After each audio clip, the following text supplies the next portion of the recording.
All right, everybody, we are live. Let me know if you can hear me. Let me know if it sounds okay. And yeah, just give it a minute for this to get going.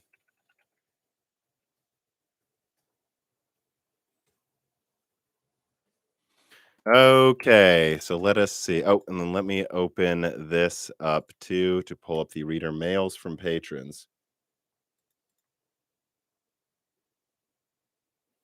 All righty. So, everybody, welcome to Loose Ends. I do this at the end of every month, either at the last 2 week, usually the last week of a month, or within the first 2 weeks of the following month, whenever there's room, right? And sorry for the short notice for I guess this is technically the September Loose Ends, but this just turned out to clearly be the time this would work. And so, yeah, I mean, for those who don't know, the way Loose Ends works is if you submit a question in the live feed, I can answer it. And I'll answer any question I either think is interesting or that pops out to me. If you give me a tipped question, that will make it so that I'm more likely to answer it because I will see it easier or it'll stick out more. But otherwise, I'll just get to as many patron questions as I can and as many tipped questions as I can. So do not hold back. I'll put a timestamp that this is when I, you know, talk about things from this month. I was looking over the things from this month, and there's actually quite a lot that happened. If we look at the subject here, so I confirmed the PlayStation 5 Pro is a real thing, and that the Xbox Series S is coming as well, probably first before a Series X Pro refresh. There's a lot of skepticism and arguing in the there's a lot of arguing in the comments about a pro console, and I don't know what to tell people. Since I put out the PlayStation 5 Pro and the Xbox Series S refresh leak, I've only gotten more confirmation. This is fairly common how this works. So I put out a leak. I consult the sources that I believe will be able to give input on it after having an initial amount of information that I've come across or dug up.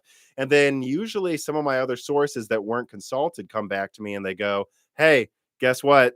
Yeah, I can give you this information too. This is true. And it's pretty consistent that a PS5 Pro and an Xbox Series X Pro are coming some point in around 2023 and 2024, which I want to be clear about that because that is the biggest misconception I've seen about the PS5 Pro and Xbox Series S refreshes coming.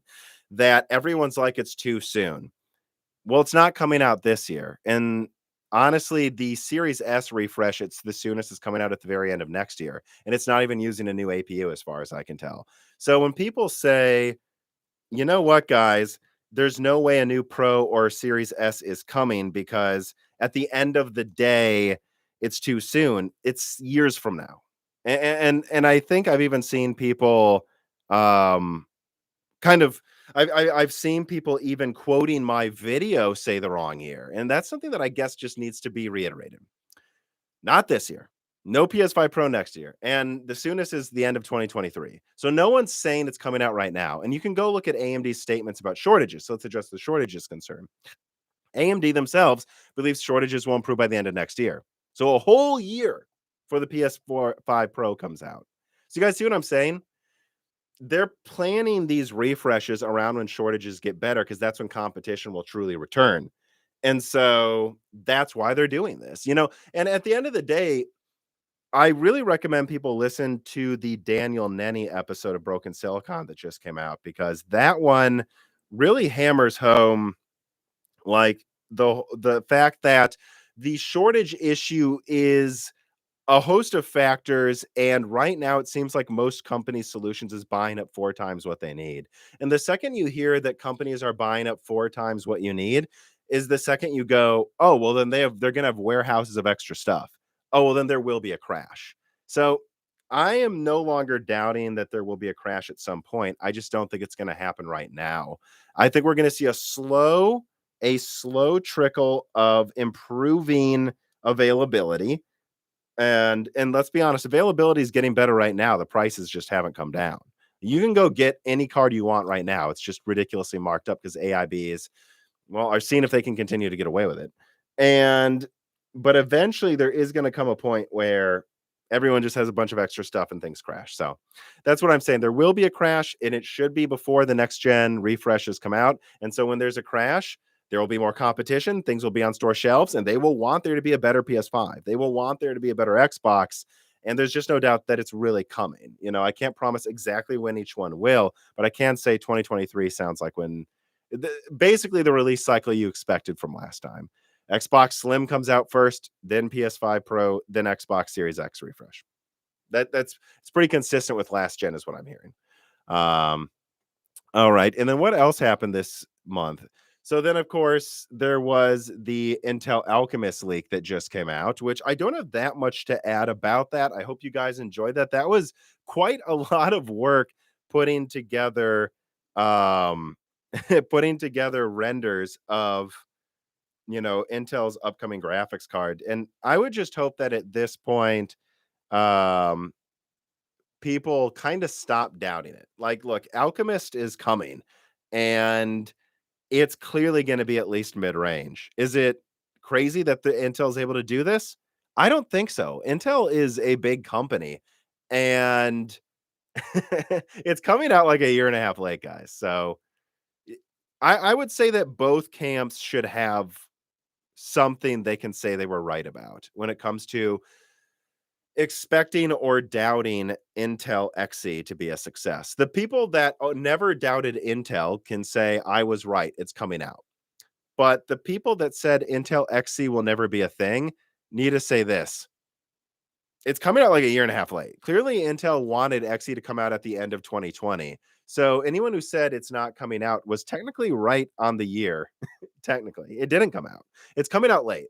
And so at this point, it's on a more advanced node than Ampere. It's the same die size as a 3070 Ti, which people need to remember. Intel Alchemist, the top Alchemist chip, is not the same die size as a 3070. The 3070 is technically a little cut down.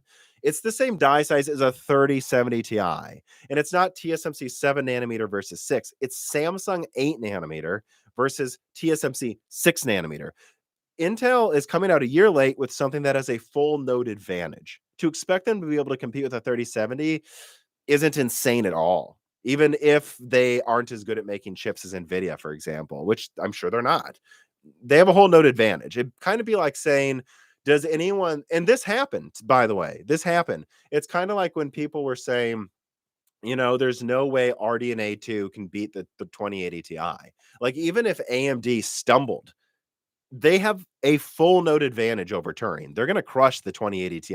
The question is if they'll beat the 3090, right? And that's what you would say about Intel now. They're coming out even later. They have a full node advantage, not like a half node like AMD had with TSMC versus Samsung. If Intel can't get close to a 3070, that's pretty bad, is how I would put it. And I'm 100% sure they're beating the 3060, and samples have beat the 3070 at certain tasks. It's just hard to say if it will do so on average. But yeah, so I guess that's all I really have to say about, put a timestamp there on that. XE thoughts. And then, of course, there is also the Meteor Lake adding the neural engine, which I'll add a timestamp for this as well. Meteor Lake neural engine. So I just had on an AI researcher. This will be the next Broken Silicon episode. And I gotta say, it's kind of funny once you talk to someone who's using neural engines, which is what I've leaked Meteor Lake should have, and that Intel will certainly have one by Nova Lake. Um, from his perspective, it's kind of mind blowing. Intel didn't have a neural engine sooner, right? Like, if you think about it, Intel, like, Apple's had neural engines for a while, and they're really good at doing specific operations efficiently. Like, there's a good chance that Apple wanted Intel to add a neural engine years ago, and Intel failed to, and that's why one of the main reasons they dropped them for their own designs. Because we've all known, and Apple was rumored to be switching to their own CPUs in their laptops for years, and they did it kind of 2 years later than some people thought they would. Well, that's probably because they were making sure that both that their thing is perfect, but also they were wondering if Intel would get it together and make their chips more similar to what they wanted, and they didn't. So that's kind of an interesting thought. And from his perspective, there was no doubt that like neural engines are going to be in like every device within a few years and used for a host of things. So look out for that broken silicon. That was also a leak from this month. And yeah, so I guess let me get into the live questions then. I still don't see any in the live chat, so that's unfortunate, but I'll start going through patron questions. And remember to hit the like button. So I see almost 400 people watching. Let's get 400 likes. Remember to like and make sure you're subscribed to the channel. This is definitely when you should tip if you have any questions. And let me start going through some patron ones. Anyways, here. So let me see. Falto writes in, just like you guys can for free if you support us on Patreon. He says, "Hey, Tom, for future leaks, is it possible you could look into upcoming unannounced games like for Nintendo Switch? Like, for example, there's a series called Xenoblade. My mistake, people. I'm a little tired today. That's been heavily wanted by fans, but we still have yet to receive any tease from Nintendo. And also just other games in general, too, to maybe get like a GTA 6 or Elder Scrolls 6. So I don't doubt that like maybe GTA or Elder Scrolls will come to Nintendo consoles eventually. I do not think those will ever be exclusives to those consoles, Falto. But let me put down a timestamp for this one because this is actually an interesting point I would like to hit home on. Nintendo and other exclusive leaks. So here's what I will say about game leaks. Um one, it's funny if I enter in the Moore's Law's Dead, like Moore's Law's Dead YouTube channel into like Google search, I'll like, let me do it right now. Let's do it right now. So Moore's Law is Dead YouTube leak. Like, like if I do that on Google, the first things that often pop up are like my Intel Meteor Lake leak, I guess. Like Ampere stuff, Alder Lake leaks. I've done a lot of Alder Lake leaks and a lot of leaks on Alder Lake that other people just didn't do. You'll see a lot of ARC stuff because I've been leaking stuff about XE. Honestly, everyone's been ignoring Intel. So if you search my YouTube channel, a lot of my leaks about Intel pop up in general, but also that God of War leak pops up. Like, and it's true, I said at PlayStation's next I said at PlayStation's like next big press conference thing, they were going to show God of War. This is like over a year ago. And they did at the end of the show. And that was a lot of people said, "Oh, this is Tom's claim to fame here. This is a big deal." Um so that's kind of what I'm known for. And that was good. And, that comes from a source that I'm 100% sure of. But, looking at some of these other things, like, for example, I'm trying to think of what else. Like, I talked about the Elder Scrolls for Xbox as possibly being a thing, although it's more complicated than that. Don't just quote me as saying that's what I said. But like Metal Gear Solid and Silent Hills and stuff, it's like the more I talk to people, they're like, no one's doubting there's a Metal Gear Solid remake coming at some point. It's just we don't know when and why they haven't announced it yet, except that they don't probably feel like they need to. But then all these other things as well, at the recent PlayStation showcase, I'll be honest, they came from solid sources, people at PlayStation, and a lot of them, and I made it clear, I said a lot of people aren't sure how many of these will get shown, that there's a lot of maybes. And some of the things I was pretty sure of weren't shown. Nothing crazy. They showed the things I was sure of, like Gran Turismo and so on and so forth. And God of War. And there was a God of War gameplay kind of reveal. I said there would be. I was correct about that. But like they didn't show Call of Duty. They showed that stupid intro PlayStation ad in the beginning. And the fact of the matter is, when it comes to video game leaks, I'm starting to question if there's any point in covering most of them, because so much can change. And, you know, I've been talking to a lot of game developers recently. I have more coming on soon. And when I ask them, why was this game delayed a year? You guys said it was coming out, this year, but now it's coming out a year later. If it's delayed an entire year, there's no way you actually thought it was coming out this soon, did you? And they'll say, no, I did. We really thought this was coming out that soon. And then you realize, well, so All right, I believe you. I believe that you thought this game was coming out in 2020, but now it's coming out in 2021. But how come every studio seems to get it wrong? Right? If all of you keep getting this wrong, what does this mean? And the fact of the matter is, games just no one can seemingly estimate to an accurate level how soon games are going to come out. And I don't think it's intentional. When I talk to people I know at these game studios, they just literally have no clue when the games they're working on will come out. They say it's going to come out next year, comes out 5 years later. That wasn't intentional. It's just very unpredictable for them for a few reasons. If one thing goes wrong in an engine, if a competitor releases a game that they don't want to compete with, if like Sony decides we have enough games for this year, we're going to give you more time to polish it. I'm starting to wonder if there's a point to me leaking exclusives, because these studios themselves don't even know when it's coming out or when it's going to be announced or what's going to be shown. So this was a lot of rambling, but it's important. I don't think it was rambling. It was kind of clarifying what I'm saying here. It goes, can you get Nintendo Switch game leaks?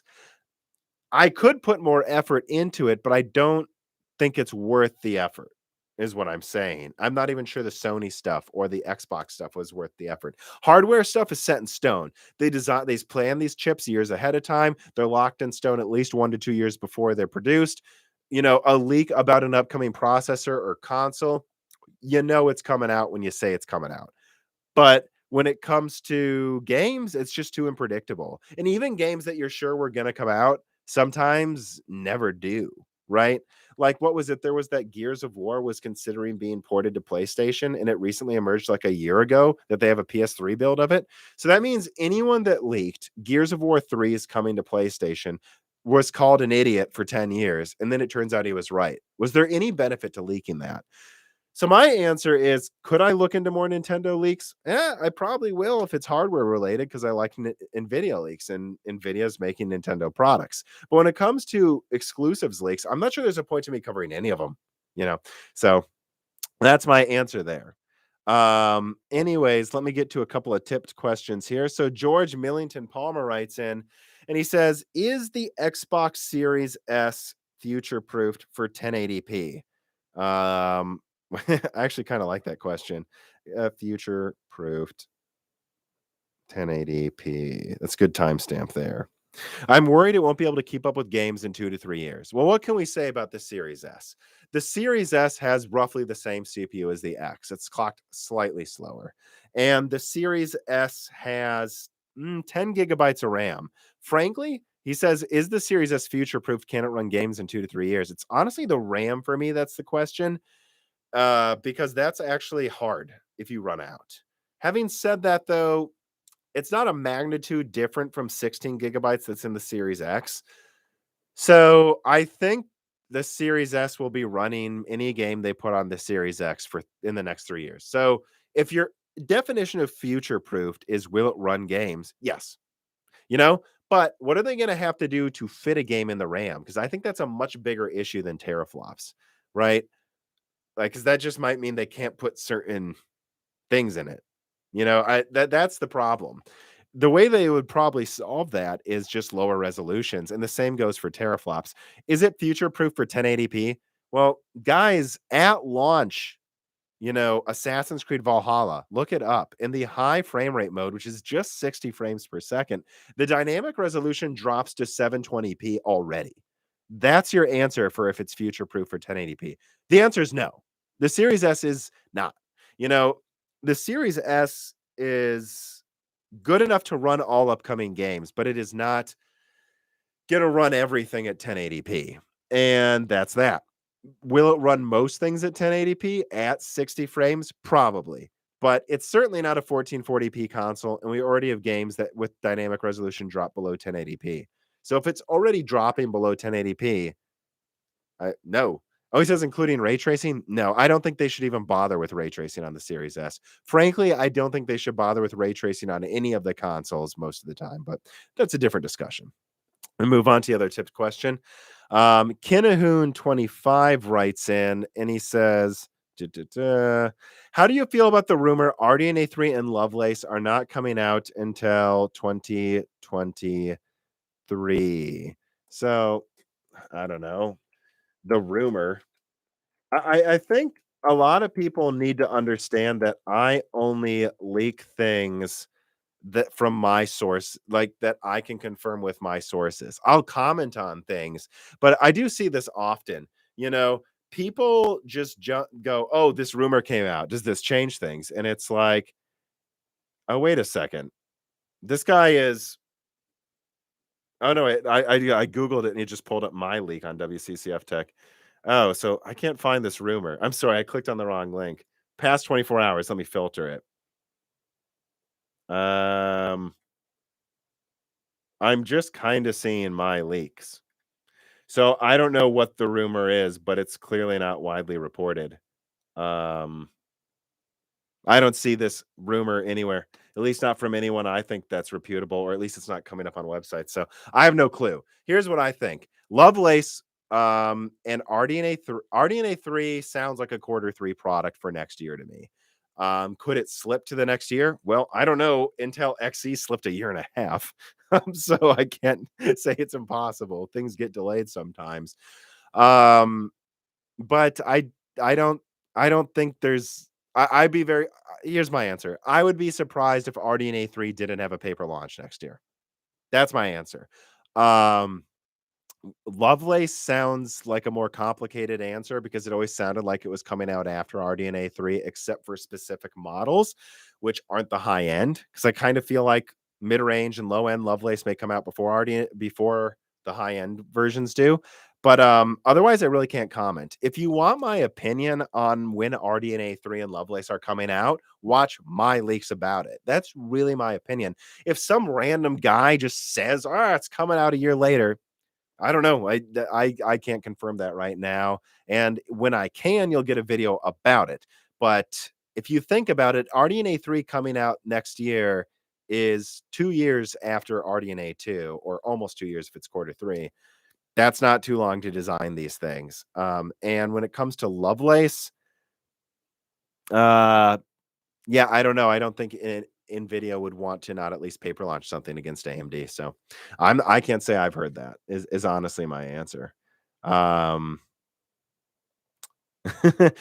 someone asks PSVR 2, you know something, I'm sure. I mean, honestly, we kind of already know what PSVR 2 is, don't we? You know, like Google it. We kind of know, and it's probably coming out late next year, is my guess. So let me see here. I do not see any other chipped questions, so let me continue to get through the patron questions. Remember to like, guys, and make sure you're subscribed. Um, okay, so this is a good one to lead into this one. XE too late. So this is 20, let's see, what's the timestamp here? 2057.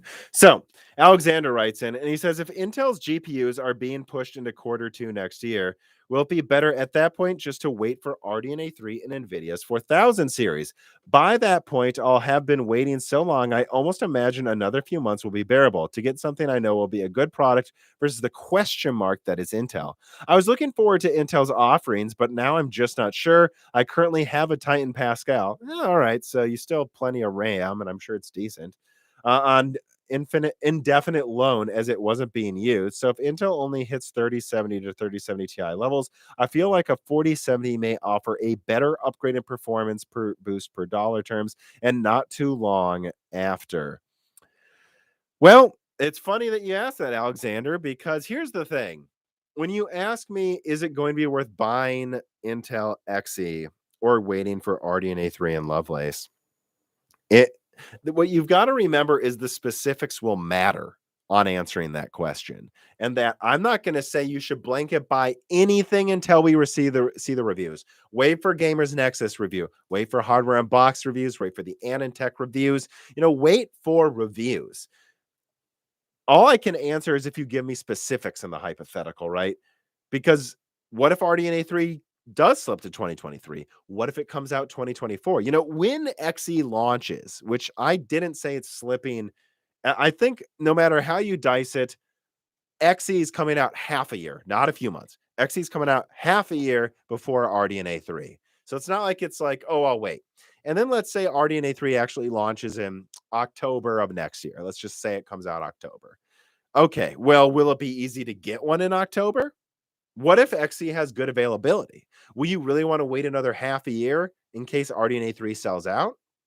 I've heard that XE will have very good volume compared to previous launches, right? So that's what I would preface. And additionally, the other important thing you've got to think of is this. Intel knows RDNA 3 is coming out after it. They're not stupid. They know. They know Lovelace is coming out. So when they price XE, it's going to be with the mindset that competition's coming that year. So in other words, Intel, right?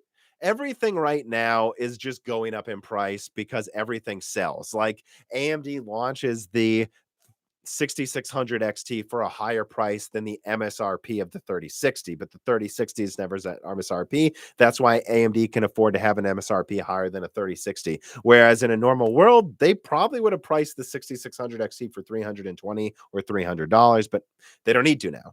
You know, Intel knows that that might change. So they're not going to just price a 3070 Ti competitor at the same price as a 3070 Ti, even if it has double the RAM. They're going to say, we know competition is coming. It's probably going to be like 450 or 500 or less. Honestly, it wouldn't surprise me if it's 400. Like if it loses to the 3070, probably $400 for a 16 gigabyte 3060 Ti competitor. You know, so that's what I'm saying, Alexander, when I answer this hypothetical question. If you ask me, should I wait half a year? It's not going to be for something that's cheaper, probably. It's probably going to be Intel launches a 7600 XT competitor for what the price of the 7600 XT is going to be anyways. So it's going to be up to you. And it's going to be up to how good the drivers are at launch. Wait for the reviews. If the reviews for XE, let's make this clear, right? If Intel Arc launches and it's a 16 gigabyte 3070 Ti for 450 and the drivers are good, and am I going to say wait for RDNA 3? No. I'm not. I'm going to say don't wait. Get this now if you can. Why the hell would you wait? We don't know how good RDNA 3 is going to be. We don't know if it could be delayed. And I would doubt it's going to be much cheaper than this. And you'll have had this for a whole year. I mean, half a year. You'll have been gaming on this for half a year already. So that's how I would answer that. I would say I wouldn't plan on waiting right now. I would wait for reviews. And Intel will price this product accordingly. They're not going to price it at 600 because they know RDNA 3 is coming out. And if it's priced cheaply, it's because it, was a little weak or whatever. Anyways, let me move on. Okay, still no tip question, so another patron one. With the upcoming Alder Lake release so close, I've got to ask, are there any more leaks coming from you regarding the lineup? A more accurate pricing window? Is it really released on the 4th? Anything to satiate our thirst for such an exciting architecture? I'll answer this question because I've got something to say here. And it actually is something about Zen 3D as well. So let me see. Alder Lake and Zen 3D leaks. More coming will be the timestamp.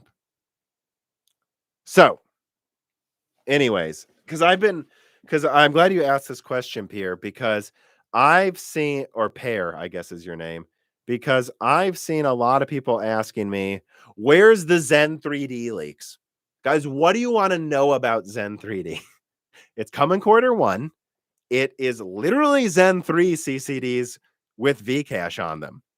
So it's 15% better. There's nothing for me to tell you. It's 15% better. It'll probably cost the same or a little less if Alder Lake is good. And it's coming out in Q1. There's nothing to leak about Zen 3D, right?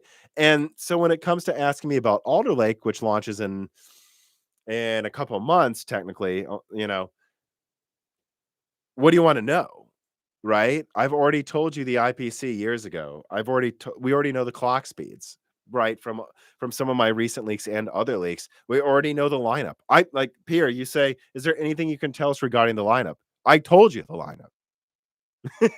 I told you the i9 is 8+8, the i7's 8+4, the i5 6+4 for the K, and 6 cores, 12 threads for the non-K models. I've told you the i3s are a bit of a letdown. I've told you they're going to double efficiency, at least on laptop, for the same performance. I don't feel like there's any. I've told you that, yeah, the top model is probably going to use a ton of energy. This is from months ago. I don't, and the same even goes for Raptor Lake. I saw someone asking for Raptor Lake info, and I'm like, me and Jim at Adore TV told you everything you need to know about Raptor Lake. Like the whole lineup's out there. There's nothing to say until we get closer. So if we get closer to Alder Lake and I have something interesting to leak, I will do it. I'm not holding back, guys, but I feel like we know what Alder Lake is. It's going to be competitive with Zen 3, but the top end models will for sure be less efficient. In terms of your question about a more accurate pricing window, I told you it's going to be in line with the competition and previous pricing. So will the i5 is going to probably beat the 5800X at everything, and it's going to be priced 350 or lower, I'm sure. I have nothing else to add. What do you like between 250 and 350? That's what There's nothing to add. Nothing. I mean, and I would charge if I was Intel, I would probably consider charging 350, but or 300. I know there's all these leaks, but are they really leaks? At the end of the day, I think Intel's likely to price the i9, and I say likely not because like I'm unsure of info. It's because they can decide whatever they want at the last minute. I think Intel's likely to price the i9 at like between 650 and 750. I think these rumors of a $1,000 Alder Lake sound questionable to me. It's like, remember those PS5 pricing leaks? They're like $800 on a Swedish website. Who gives a shit? They're covering their asses. They're just listing the product before they know the price, and then they'll lower it. So all of these rumors about pricing of Alder Lake, I've already said where it's roughly going to be. They can raise the price on the i9 a little bit relative to Rocket Lake, but that still probably means cheaper than a 5950X. But it should be. You need to buy your own cooling, and it uses way more energy, and the platform is going to cost more. And the i5 is probably going to be a killer. But if you want the most out of it, you need a more expensive platform. So it's really kind of a 5800X competitor directly. I think we know everything there is to know about Alder Lake. The only thing we don't know, and I can't tell you until launch day, is how well the scheduling works. I'm pretty bullish on it. I think Intel won't launch Alder Lake until it's pretty impressive in its scheduling. That doesn't mean you might not have like a 5% performance loss in some games with the little cores turned on. Same thing happened with hyperthreading a decade ago. This is expected with new threading options.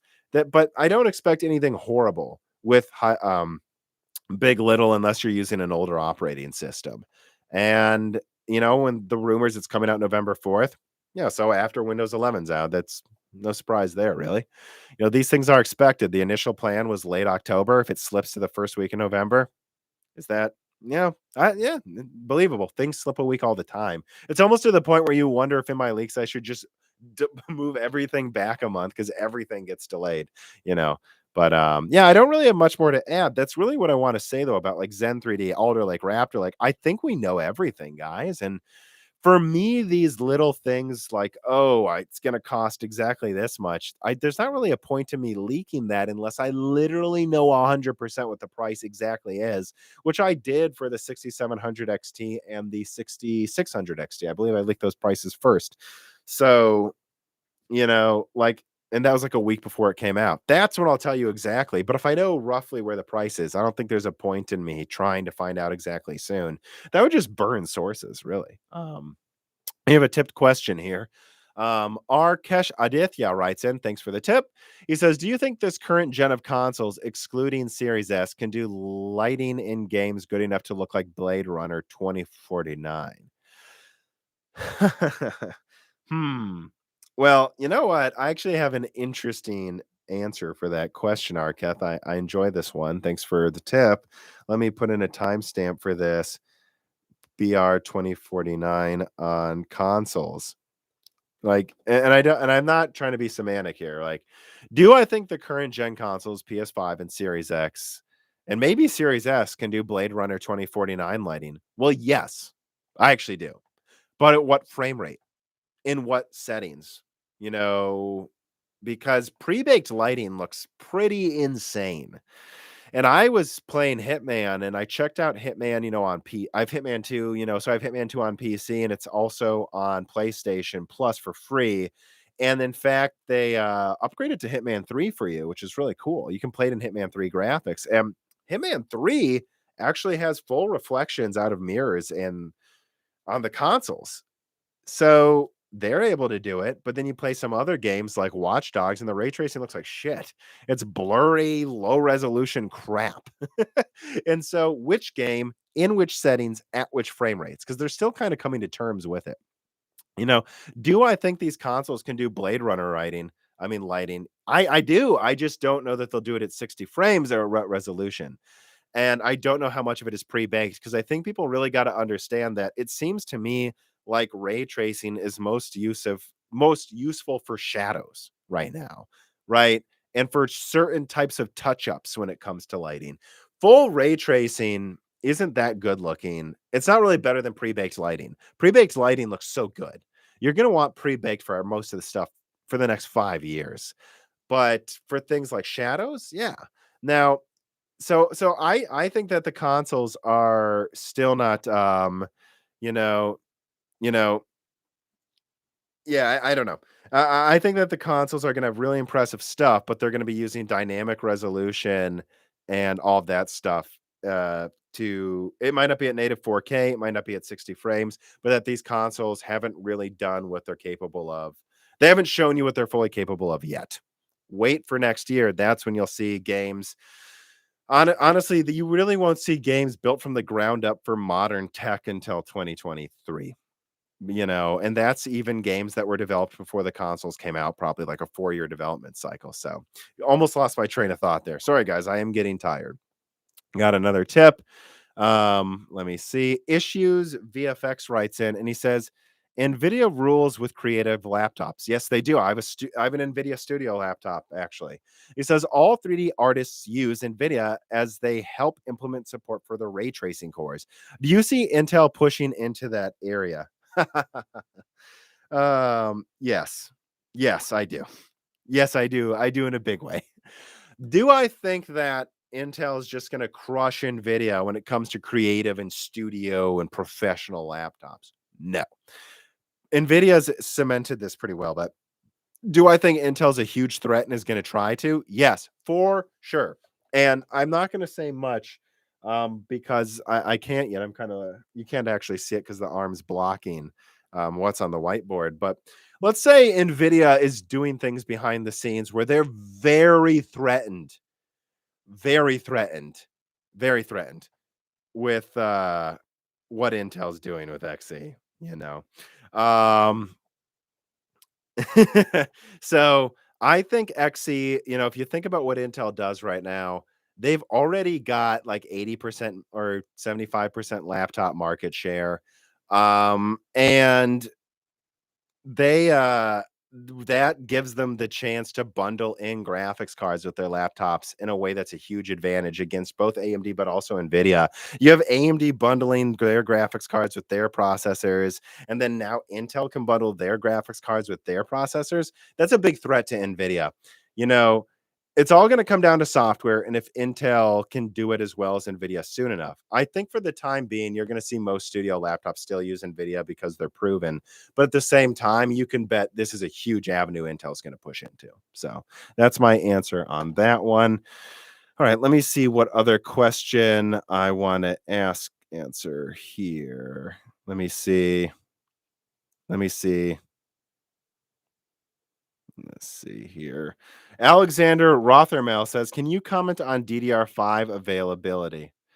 Um, no. I can honestly say that's not even something I've really asked sources about.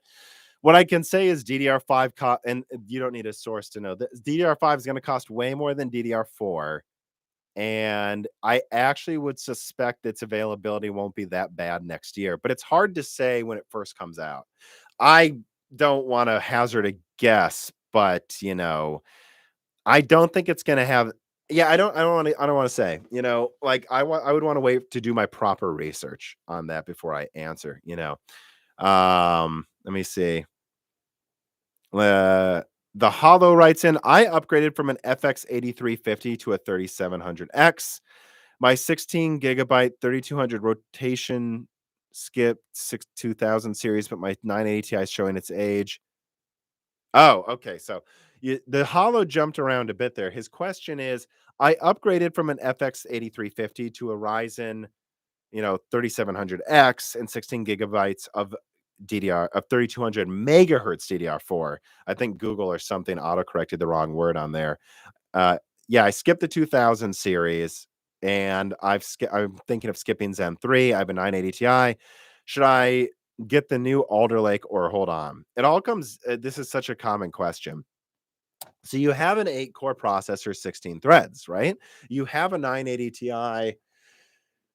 Where would I put that performance in today's graphics? A 980 Ti is a good overclocker. Is it overclocked? Because then it's around a 1070, and a 1070 is a little weaker than a 2060, and a 2060 is weaker than a 6600 XT. So basically, you probably have something, if you push it really hard, is a little weaker than an RX 6600, which isn't even out yet.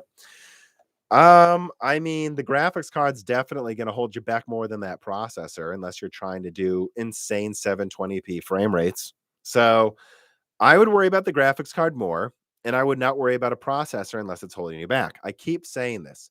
Guys, Alder Lake's going to double Rocket Lake performance. Zen 3D is going to be 15% better than Zen 3. And then Zen 4 is coming out like less than a year after that. It's going to be like 25% better than that, or 20% at least better than that.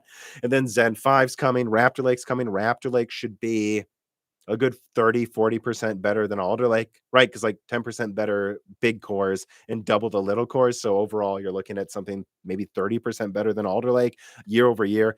Both of these companies are going to be releasing things at least 20 to 30% better every year. So on average, there will be some years where it's 15%, but then maybe the next year they double performance. If you wait 3 years, 1.3 times 1.3 times 1.3, you've got over double the performance. So there's always something better coming. Same with graphics cards, at least for the next 4 years. I would just get things when it makes sense. Your graphics card's going to hold you back sooner, but I wouldn't worry about a processor until it's actually holding you back in a specific game. All right, I talked about that one way too much. Let me see here. Someone goes, get a Lovelace, dude. I mean, or if Intel Xe is in stock, get that. That will be like double the performance of your chip for a reasonable price, hopefully. So, I would definitely worry about that more. All right, let me see here. I don't see any other tipped questions. So let me move on back to the Illyrium. Oh, that's an interesting question. Let me write down a timestamp on that one. 3060 Ti need competition. All righty, let us get into this one. Illyrium asks, is AMD really going to leave the 3060 Ti unchecked? I already know a few people who managed to get a reference one at MSRP recently, and at that price, Nvidia does seem appealing. One of them really wanted to go with AMD this gen, but he just had to act fast and snag a 3060 at 500 USD. That's not MSRP then, dude. Is it? Right. 30. Let me check. He said technically 370 pounds. So 3060 Ti MSRP in UK. Oh, that's the price in the UK. Is 370. I guess you guys include tax ahead of time though, right? So that's really more like 340. That's still more than in the US though, but isn't it? But yeah, anyways, okay, I stand corrected. He got a 3060 Ti at the MSRP in the UK. He says, let me rephrase my question. Is AMD going to leave so many performance tiers available for Intel to come in and take market share? I don't really see it that way. I think AMD is pretty much let me fix the focus here. I think AMD is pretty much targeted their segments perfectly. The 6700 XT is about 30% better than the 6600 XT until you go to 4K, but it's really meant for 1440p. And the 6800 is probably, about 30% better than the 6700 XT, but extra better at 4K. I mean, AMD has some pretty clear performance tiers between these segments. They pretty much increase performance by 30% roughly, while increase price by 30% from 6600 XT to 6700 XT to 6800. They increase performance by 30% with about a 30% price increase, but one of them is extra close at lower resolutions, and the other is really for if you're in 1440p or 4K. So I don't really see it as unchecked. I would actually say I see Nvidia's lineup as cluttered and kind of badly thought out. Like if like really you have like a 10% to 15% difference between a 3060 Ti and a 3070, and then a 10% difference to the 3070, and then a 20% difference to the 3080, and then a 5% difference to the 3080 Ti, 5% to 3890. Like you have like 5 to 15% differences between all these tiers. 3060 is more RAM than the 3070 Ti that costs like I think AMD is more thought out, and with nothing really selling for MSRP, which your friends are lucky if they got a 3060 Ti for MSRP. Because from my knowledge, at least in the US, Nvidia is shipping very few 3060 Ti's to consumers. They really don't need to. Like yields have improved to the point where they can just make all 3070s or 3070 Ti's. I don't think AMD is leaving it untouched. And in fact, what AMD would wait for here is for availability to improve. And if availability improves, then they launch a 6700. Boom. They launch a 12 gigabyte card that's 15% weaker or 10% weaker than the 6700 XT for $429, or probably, yeah, I don't know. I guess 429, or would you do 439? I think 429. So if AMD needs to, they can launch a 6700 for 429, but there's really no point in them doing that until availability improves. And at the end of the day, they don't even need to for yields. They're trying to get laptop market share. They're using cut down Navi 22, which is what the 6700 XT uses for laptops. You can see there's a 10 gigabyte model.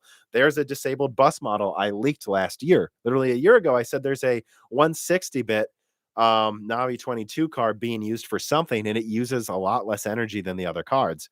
I thought it was a professional card. Turns out it's the laptop model, right?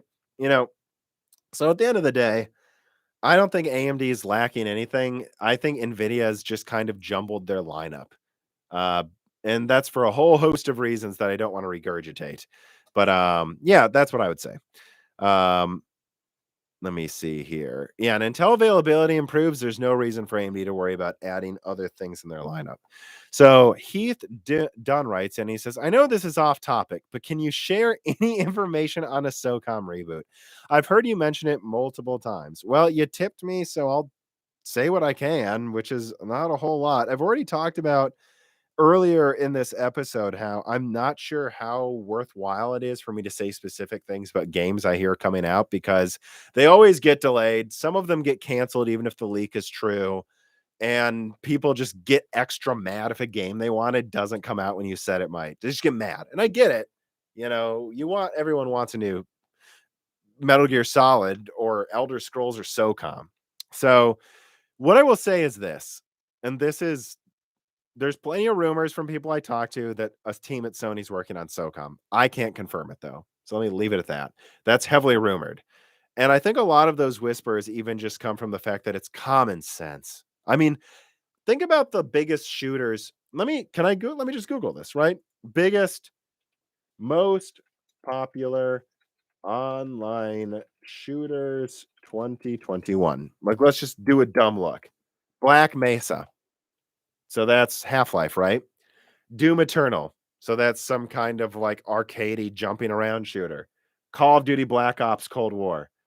It's not really a tactical shooter. Overwatch, not a tactical shooter. Counter-Strike Global Offensive, that's an old runner. It's not a new tactical shooter. Rainbow Six Siege. There we go. Besides Rainbow Six Siege, and I know there's other tactical shooters, don't get mad at me. I know there are. I'm not saying there aren't. But besides Rainbow Six Siege, who is SOCOM competing with? When have we had a new Ghost Recon? What I know there's Ghost Recon Breakpoint, but that got bad reviews and its online isn't exactly popular compared to SOCOM, or when did the last Arma come out? So that's what I would say. it's common sense for Sony to launch a new SOCOM, and I don't know why they haven't yet. And if they're not working on it, I don't know why they're not. And you hear things like Gorilla hired someone who worked on Rainbow Six Siege. Speak of the devil. Yeah, I would think this is something Sony's working on, and they don't have any online shooters. Sony doesn't have online shooters, so it makes sense in their portfolio to make an online shooter. And I even consider making it first person, like a full reboot of SOCOM. I mentioned it multiple times last year because I've heard about it, but I can't 100% confirm it. And I've said I can't 100% confirm it. And I think it's common sense, though. So that's what I can add. You tip me? That's my answer. It's common sense for them to release this. They need an online shooter. There's a dearth in tactical shooters. And they have studios like Gorilla who have made online shooters like Killzone. And they've got studios who could do a good job. I don't know. I think it's common sense. I think they've got to be working on something, but I can't say more than I'm pretty sure they're working on one, but I have no idea if it would come out in a year or in 5 years. So let's just leave it at that. Um, Logan Zollner writes in and he says, as a creator, in Nvidia Intel are a must right now. Currently on a 1080 i7 8700 system, I'm already waiting for Alder Lake. Should I wait for a 3080 Super too? Well, it it it depends what you mean by that, right? Let me put down a timestamp here. Wait. Yeah, actually, I like this question for this reason. Um, Anything that releases is priced accordingly to the market to compete with what's happening in the market at the time. So if your question is, should I wait for a 3080 Super? Do you have a choice? It's so hard to get graphics cards right now. You know, um, are you considering paying $1,500 for a scalped or AIB ridiculously marked up 3080? I would wait, unless you need it for work. If you need it for work, at that point, I would consider A4000. I don't know if it's out yet. Let me double check. Nvidia A4000 review. Right, they didn't do the review yet, did they? No. I know that Hardware Unboxed is working on an A4000 review. Yeah, I know. I talk to Steve at Hardware Unboxed all the time. So look out for that. If that is good gaming performance and you're a creator, get the A4000. You can get it right now for like 1,000, well, really closer to 11, $1,200 after pricing is done. But you can get them for kind of MSRP, and they have 16 gigabytes and they're underclocked 3070. Well, really, they're an underclocked 3070 Ti. They have faster RAM than I don't think they do have faster RAM than 3070. They have the same CUDA core count as a 3070 Ti. It's just clocked lower. So I would say consider just getting that, if you're a creator, and don't bother with the scalped stuff. If you're waiting for a 3080 Super, I assume it's because you're unwilling to pay scalper prices. And then I would say, well, are you really waiting for a 3080 Super, or are you waiting for prices to get better? And at that point, then you're not really waiting for that. So that's my answer to you. If you need it for work, there's A series cards out right now, and you can try to get one at gaming one at MSRP.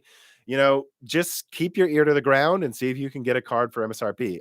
Half of my friends, well, not half, but some people I know get cards for MSRP. Someone who wrote into this episode did. He got a 3060 Ti for MSRP apparently. So just keep trying to get one. If you do, you can sell your own old 1080 at marked up prices, then you're happy. I would just try to get a card for near MSRP instead of waiting. In terms of Alder Lake, yeah, that's going to be a huge upgrade. So cool. All right, let me see. I think there was another tipped question. There's two. Arkesh writes in again, will we ever see HBM back on gaming GPUs, even at least on Halo GPUs? Well, I mean, this is an easy answer. Yes. When? Who? I don't know. Right? Will there eventually be a GPU you can use for gaming again that has HBM? Yes. HBM's not going anywhere. But as far as I can tell, AMD is using Infinity Cache to scale up bandwidth because GDR is cheaper. And this is just a more efficient way, both in price and just efficiency, they feel, than trying to have this complex, expensive HBM chip. Intel has been working on HBM since Raja was there. So I can tell you they're planning to bring high-end HBM chips in the next 5 years. So, yep, that's coming. In terms of NVIDIA, I don't know. It sounds like Lovelace probably is GDR6X again to me. I think Nvidia should have used HBM for their top chip. Even some Nvidia sources of mine said, I'm really surprised we didn't do this, but they clearly don't think it's worth it. Clearly, Nvidia thinks it's just better to have a 400-watt chip or something at a cheaper price. Although I don't know how much cheaper it is because then the board costs and VRMs are so expensive than to use HBM. Apparently Nvidia thinks that. So I can't promise who, but I think they should have done it sooner. And yeah, I don't know. Um, I would say that yeah, you're gonna see them, but I can't promise when, and it's probably not AMD right away. All right. Thoughts on New World bricking GPUs again? Oh my god, did it do it again? Are we sure this isn't? Let me see here. New World bricking GPUs. Oh, look at that. I don't have any thoughts. I would just say that that's bad. Oh man, that's ridiculous. I don't know. I don't know what to say. That's really crazy that it happened twice. As far as I can tell, it's mostly NVIDIA ones because they have a tendency to use an insane amount of energy, and there's something with the new world where they're not capping frame rates. I really have no thoughts except that that's bad. Nothing else to say. Hmm. Interesting. I like that question. Probably going to do this one a little shorter than the last one. I am getting tired. I recorded 2 podcasts today, actually. And so I'm doing this after that. So 3 recordings. So this is probably going to be more of like an hour and 20 minutes episode than a 2-hour one. So get those tipped questions if you want to. But let me get to this question. I really like this. Let me put a timestamp down at 57:59. So Rembrandt R9. This is a good one. Harley Ellis sends in a tipped question, and I thank you for that. He says, will Rembrandt U series go up to R9? U series. So laptop, don't they have? Is there not already ones that R9 ADHX? Is there not already? They already have one, right? The R9 8, yeah, the Ryzen R9 80HX mobile processor. Right now, AMD already has an R9 mobile processor. So if that's your question, then yes, absolutely, I think so. Um, will Rembrandt go up to R9 on desktop? No, I don't think so. I think what you'll see is they'll fold in Rembrandt early next year. I think it uses DDR5 though. So I don't know. I think Rembrandt will come out on laptop first and then come out on AM5, maybe actually in quarter 2 before Zen 4 comes out as the low end offering. Probably not low end at first because it'll be the first AM5 chips on AM5, and then it'll eventually fill out the low end of the AM5 platform. Maybe. I don't know though. It depends on competition from Intel. So, will there be R9 chips on laptop? Yes. On desktop, I doubt it. Darrell Scott writes in. He says, Warzone is back to crashing AMD drivers. I don't know, man. That sucks. Honestly, they need to just redo Warzone. It's bigger than they expected, and the code's a jumbled mess that takes up 200 gigabytes. I understand why they're not doing it now, but they need to do it eventually. They really need to. Let me see then. No other tipped questions. Let me go back to the Patreon questions which remember you can submit for free if you support us on Patreon. Falto writes in, if you were to predict how much VRAM NVIDIA's 4000 series have for each tier, could you guess what you think they will do? Well, I believe this was a question asked of me. Let me put down a timestamp. Lovelace VRAM.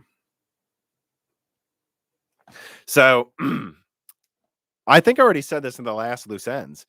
I think Lovelace is going to increase performance by a ton over Ampere, at least 50%, probably 60 to 80% for now. If they push the power usage maybe up to 100.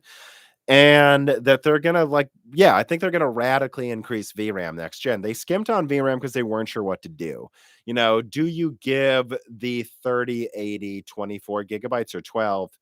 And they went, or should I say 10, 20, 24/20 or 10/12? Do you give the 3080 Ti 12 gigabytes or 24 gigabytes? You ask me, I think they should have given it 24 gigabytes of normal GDR6. But at the end of the day, there's now been massive GDR6 prices going up. I bet Nvidia's happy they didn't increase VRAM on Ampere now that GDR6 prices have gone insane. So what else is there to really say? I think next gen though it's way overdue, and that's when they'll do it. I think the top Lovelace is going to be either 384 to or 448 bit, and so that means they'll give it. I think they'll give the 4080 like 24, or if it was, so what would that be? If it was 448 bit, wouldn't that be? That'd be another. At another, what would that be? That'd be like a 26 gigabytes or 28 gigabytes. That'd be interesting, wouldn't it? If they went to like 20, like if they went to a 448 bit die, because I don't see them fitting 512 bit around the die. Look it up, guys. Look up Ampere's die and the GDR6X organization around it. There's very little room for more chips. They barely fit what they have now. So I don't think they can go above 448 bit on it because of latency issues, how close the chips need to be to the die. So it's probably 384 bit again, to be honest. And so, I think they'll go 24 gigabytes, 16 gigabytes, 8 gigabytes. 8 gigabytes are low end, 16 gigabytes mid range, 24 gigabytes high end. And if you think about it, Nvidia is launching a kind of high end mid range card with 16 gigabytes before Lovelace. So to make their mid range compete with Intel Xe, they'll need to go to 16 gigabytes in the mid range. So that's what I expect. Let me see here. Cameron Harper writes in, do you think Alder Lake has what it takes to get ahead of AMD's multi-threaded workloads? And do you think Intel's big. LITTLE design will help with gaming performance? I'll put that down as a ADL multi-threading. Let's see. So, I mean, again, guys, look up my Alder Lake IPC leak, I think from February of this year. So that's over 6 months ago, over half a year ago. I said Intel was increasing single-threaded performance by 20% on mobile and doubling multi-threading. So think about what that means. If their mobile chips, which aren't clocked as high, are doubling multi-threading and increasing single-threading by 20% over Tiger Lake, then that means that on desktop, they're going to at least double Rocket Lake multi-threading and increase single-threaded by 20%. But that if Alder Lake can clock above 5 gigahertz, it's going to be more than that. Well, from what it seems, Alder Lake's better than 14 nanometer clock speeds. So do the math. That means they're going to bring out something that's probably 20%, 25% better single-threaded performance over desktop Rocket Lake. Right? I was talking about Tiger Lake before. Now we're talking about Rocket Lake, which is really worse than Tiger Lake. Well, then, I think 25% better single threaded, and I think over double the multi-threaded. Where does that put it? Right up there with the top Zen 3 and better single threaded than Zen 3, and possibly better multi-threading by at least 10 or so percent. So my thoughts on, getting ahead of AMD's multi-threaded workloads, it makes sense. Alder Lake's going to use more energy, have a bigger die. Well, I guess maybe not bigger die, but use more energy than Zen 3. And it's going to come out a year after Zen 3. So is it really crazy that they managed to beat it? Intel's back. They're still not really better, though, because of how much more energy they're using. And I really don't have any other thoughts about that. In terms of your question about Intel's big. LITTLE design helping with gaming performance, we already have games that use more than 8 cores. So what I can say is long term it'll help with gaming performance. Short term, it might hurt a little bit in some games. And by a little bit, I mean 5%. Guys, remember Sandy Bridge? People would turn off hyperthreading in their 2600K because it hurt gaming performance by 5%. That might happen with the big. LITTLE design. I would just leave it turned on though. But is it long-term bad for gaming performance? No, of course not. Hyperthreading is not bad for gaming performance either. It just matters if you need the extra threads. Zach Miklas writes in, thank you for the tip. He says, what's your thoughts on the Halo multiplayer so far? Oh, I haven't even tried that yet. Is that free to try? Well, Halo Infinite. I watched the trailer and stuff for it, but I haven't tried the beta. Is it easy to join? Is it out now? Another weekend of multiplayer tagging. Yeah, unfortunately, I just haven't had the time to play it. Yeah, September 3rd. Yeah, through September 30th through October 4th. Unfortunately, I haven't had the time to play it, so I can't comment. I've only heard good things from people who have played it, though. I didn't even realize the beta was out. I haven't really played that many video games outside of like getting into Hitman 3 recently. So unfortunately, I really don't have any thoughts. But everyone who's tried it seems to like it. I don't know though. I haven't played it, so I don't want to say much more than that. All right. Final Patreon question I'm going to do from the actual Patreon submissions. Arcane 311 writes in and he says, I've been hearing reports, especially on AMD, that they hope to have supply shortage issues fixed or at least alleviated in 2022.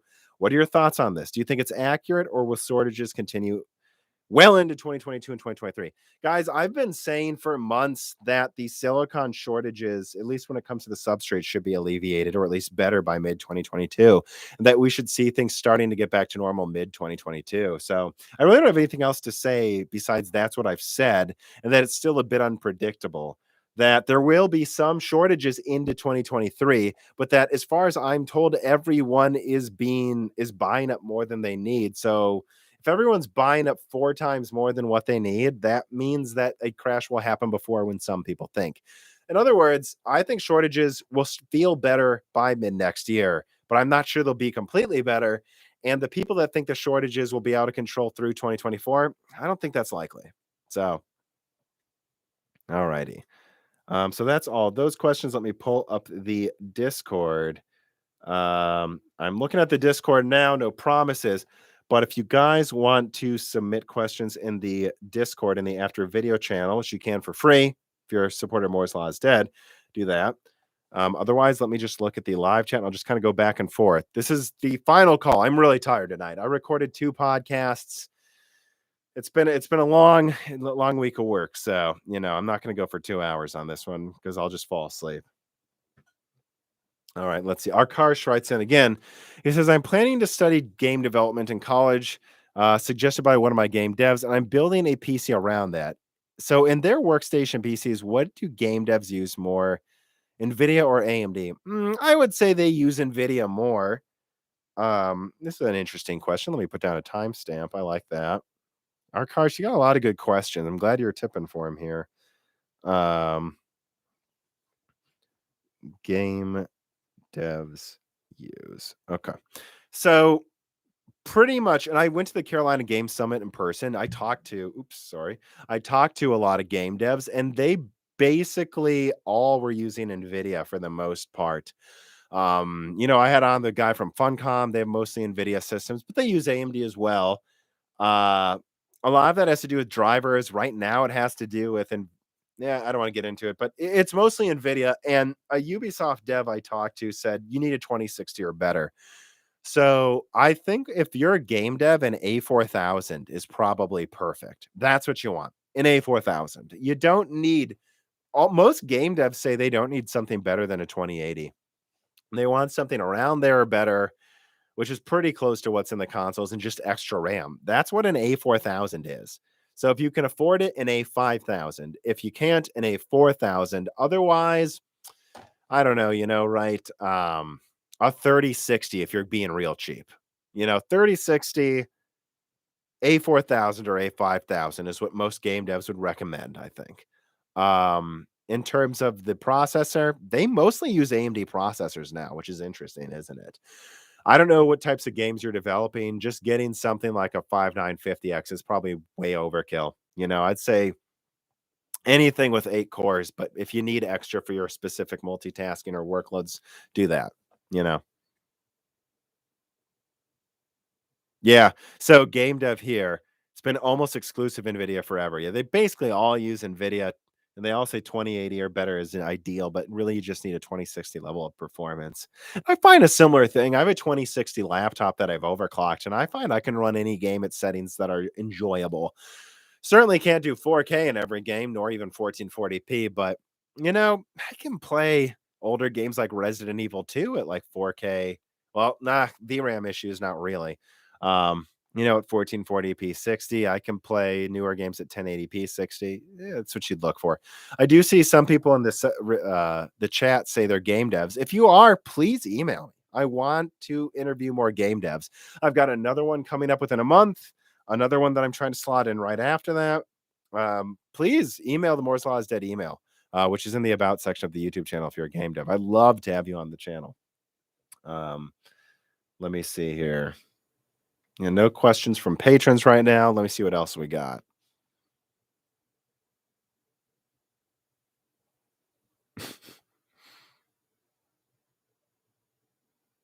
Someone says, "Oh, our car says he chose the college Funcom studio director suggested. Yeah, don't miss what I've got an AI person coming on, and he gives some very good advice for getting into AI development. Don't miss those guests.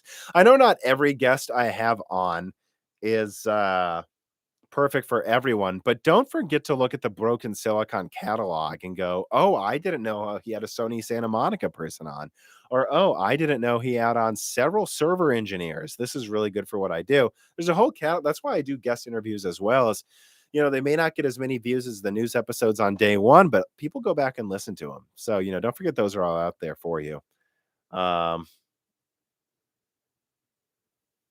Yeah, so all right. Any other questions? Don't forget to like, guys, and check that you're subscribed. Let me scroll up a bit. I don't see any tipped questions, so I'm just going to scroll up and see if there's any interesting non-tipped ones I want to answer. Probably going to go within 10 minutes. So I'm falling asleep. There's graphical glitch. Yeah, I don't know what's going on with that, guys. I don't have this problem with the camera on any other app, and I specifically turned down settings before doing this, so I'm sure it's not overclocking.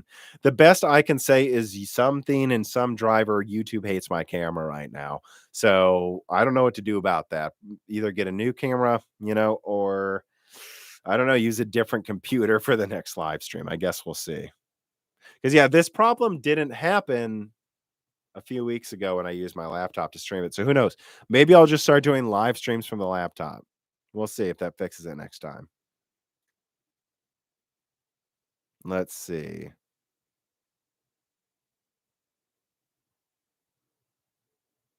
It's not USB 2.0 speeds. That wouldn't cause this glitch either. That would just lower the resolution.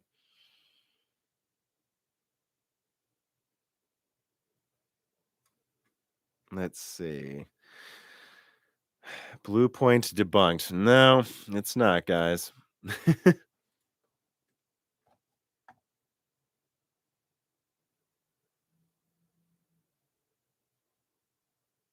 I find it, yeah, I don't know what's going on with some of these. It's funny. Someone says the stream looks fine to me. Yeah, I don't know. When I go back and rewatch it, sometimes these glitches don't happen. I have no idea. I have no idea, guys. There's an interesting question. Any Bloodborne remake remasters or patches? I think it's probably too late for a patch for Bloodborne on PS5, or I don't know. You'd think they would have done it by now. I don't know. Sony's really dragging their legs on a lot of patches for higher frame rates on PS5. I don't know what the hell they're thinking there. In terms of a Bloodborne remaster, there's been people saying that's coming forever and it's still not here. So I can't tell you. I'm not even going to bother anymore. This is what I'm saying. It doesn't matter if I know a project's real. They never seem to come out when they say they will. So, you know.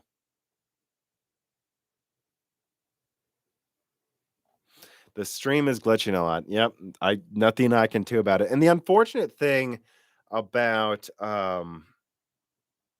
if there's a problem with the YouTube stream is they don't really let you restart them. So you're kind of locked in once it starts. Someone writes in and says A4000s have shitty coolers. No, they don't. They have a very good cooler for a 140-watt card. You say it's a shitty single slot cooler. It uses less energy than a 6600 XT, dude. It's plenty cooling for the energy it uses. Finally caught one live. Better ask the question now because I'm getting off soon.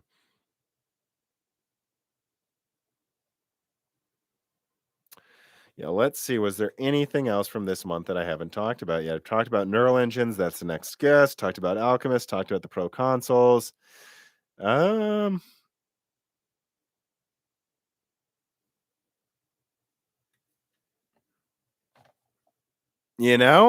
going to be honest. I don't see any other questions that I want to answer right now. And I think I'm falling asleep. So here's what I will say. I think it's time to end this one. So remember, that's you ask them. There's no promised amount of time, 2 hours at most. And this is it. So I hope you guys enjoyed this live stream. I'm sorry for the glitching. I do my best, guys, to make it work, but once a stream starts, I can't do much about it. And in fact, eventually I'm hoping to just move this to be like patron only with a different streaming service, because YouTube streaming is really I think it could be better, you know. But thank you to the people who submitted tips. Remember, you can submit questions for Loose Ends free if you support Moore's Law is Dead on Patreon, and you get ad-free access to Broken Silicon. You get them early. You can ask me and guest questions. You get die shrinks. You got a lot of great die shrinks out there that only patrons get access to. And otherwise, yep, that's what I use, Patreon. I see people, saying, why don't you use Bleep Lorp or Floop Leap? I don't use Floop Leap or Bleep Lorp because I use Patreon, and that's what everything is set up and integrated in. So if you want to support Moore's Law is Dead, it's the live streams with tips or it's Patreon. That's not changing. So thank you for those who do support us. We really could not do this without you. Remember that I want to hire a renderer to do more leaks similar to the Arc Cooler leak. We need more support for that. And thanks to everybody for watching. I hope you guys have a fantastic week. And yeah, thanks everybody. Have a good evening.